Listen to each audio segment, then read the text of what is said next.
ito ay isang assembly ng lahat ng Pilipino. Noong administrasyong Duterte ako. Ako po ay umakyat sa bundok ng Mountain Province na tumulong sa drug rehabilitation program ng Duterte. Ngayon naman, ako ay nagsisilbi sa Pangulong Ferdinand Bongbong Marcos sapagkat siya ay halal na Pangulo ng bansang Pilipinas. Noong panahon po ni Pangulong Duterte, siya ang hinalal na Pangulo ng bansang Pilipinas. Nandun po ako sa lahat ng kanyang assembly hanggang sa kanyang proclamation sa Luneta. Marami akong nakaaway, in-unfriend sa Facebook dahil galit sila sa akin. Dahil ako ay supporter ng Duterte. Pero ako po ay unang-una Pilipino. Bago ako Duterte, bago ako Marcos. Ako ay Pilipino. Kayo po ba ay Pilipino? Ang mga administrasyon, ang mga presidente, napapalitan yan. Ang mahalaga, ang kabuhayan ba natin ay guminhawa kahit sinong presidente? Yun ang tanong natin. Magbabago lahat yan. Makakalimutan nila tayo. Kaya napakalaga na kung sino ang nakaupong Pangulo, yun ang susuportahan natin sapagkat yun ang para sa ating bansa. Naniniwala po ba kayo doon? Okay. Kami po ay nandito, hindi po mangampanya. Gusto lang po namin ibaba at ipaalam sa inyo kung ano ang mga ginagawa ng Pangulong, ng administrasyon ni Pangulong Bongbong Marcos na hindi nakakarating sa inyo dito sa bahay. At napakarami po yun at kami po ay nalulungkot sa ganitong nangyayari.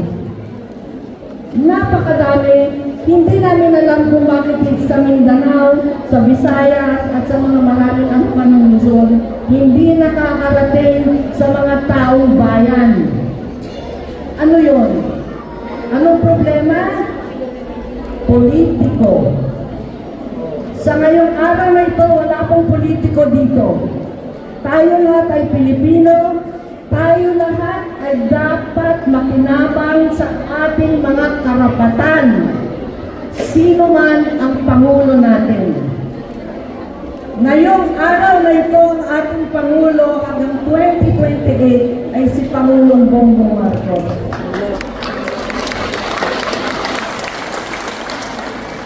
Wala mangyayari sa ating mga Pilipino at marahil kaya walang nangyayari sa atin dahil po nagpapadala tayo sa politiko. The success of our country depends on all of us, hindi sa mga politiko. Tatandaan po niyo yun. Nagbabago yan. Hindi nila tayo nakilala. Nakakalimutan nila tayo. Dahil, ano ang kanilang unang iniisip?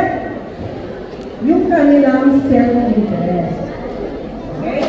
So, ganun po ang introduction. Ngayon, ang aming kampanya dito ay information campaign. Dahil gusto namin malaman ninyo ang mga tamang impormasyon tungkol sa programa ng gobyerno natin para kayo po ay makikinabang.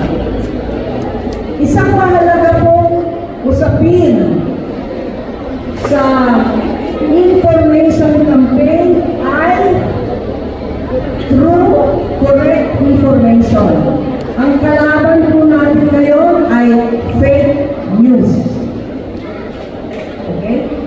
Marami po sa atin ngayon ang nakakalungkot, lalo na mga nagpe-Facebook? Sino dito po nagpe-Facebook? Taas po natin ang kamay. Dalawa lang nagpe-Facebook? Tatlo lang? Ha? Lahat. Taas natin ang kamay natin. Kung lahat tayo nagpe-Facebook. Sapagkat ang Facebook ay isang mabuting medium of communication. Doon natin makikita ang mga mahalagang impormasyon tungkol sa nangyayari sa bansa natin. Pero ang Facebook ay pwedeng gamitin sa hindi mabuting paraan. Yung mga magkapitbahay na magkakaaway, nagpo-post tungkol sa kapitbahay nila. Tama? Yung mga chinichismis, gusto nilang chismisin yung kapitbahay, nagpo-post tungkol sa kapitbahay. Tama mo ba? Ngayon naman yung fake news. Sino po dito, ano man ang kulay ninyo, sino man ang sinusuportahan ninyo sa politiko, sino na dito ang nakabasa ng fake news? Pakikwento niyo po sa amin kung ano yung latest ng fake news nang nalaman yung fake pala. Meron mo bang mag-share?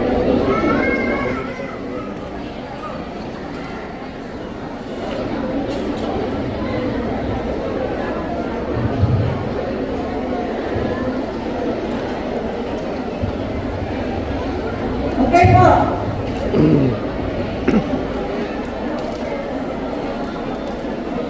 Sino na po dito nakabasa ng fake news? Kahit isa pa wala. Okay man yan. Kasi kami ay nandito para makinig. Halika. Sige, share mo sa kanila kung para sa kanila.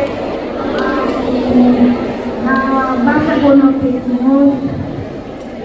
Hindi yan panampanyayan ni Marcos. Sabi ko, hindi. National yan. Tumulong sa akin. Tayong mahirap. Yung fake news, yun iba ang salita ng ibang tao na panampanya daw. Okay, thank you. Para sa iyo, fake news yun. Okay, fake news para sa kanila, hindi sa nag-aatin. Okay. Thank you po. Sino dito ang nakabasa at naniwala at mayak-mayak na-realize na fake pala? May pagkikita si Apo sasagot. Kayo po, ma'am. May narinig na kayo fake news? Nakita kayo fake news? Hindi ka nababasa ng fake news? Colon cancer stage 4 ang Pangulo. Tama po ba? Nabasa niyo na yun. Okay. Narinig.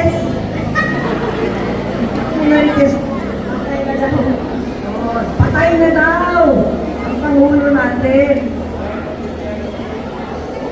Nakita niyo yun, di ba? Stage 4 colon cancer.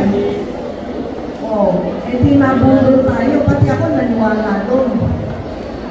Kasi parang nainis ako, di ba? Kasi naman, sa susunod na araw, nandun naman ang Pangulo. Sa lahat ng mga events, nandun ang Pangulo, pasigla. Diba? Ang gano'n, sabi nila na kung AI na yung Pangulo natin, di na daw siya totoo yun. O sige, sabi ko, magkantay tayo ng ilang araw kasi pag AI mauubusan yan eh. O pero ang gano'n yun, nandun. Nakikishakehands, pumupunta.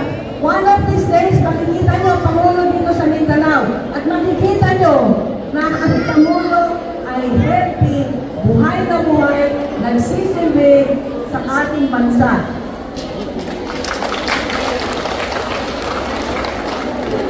Okay, ito pa. Dapat para pag-usapan natin yung mga hindi pinag-uusapan namin.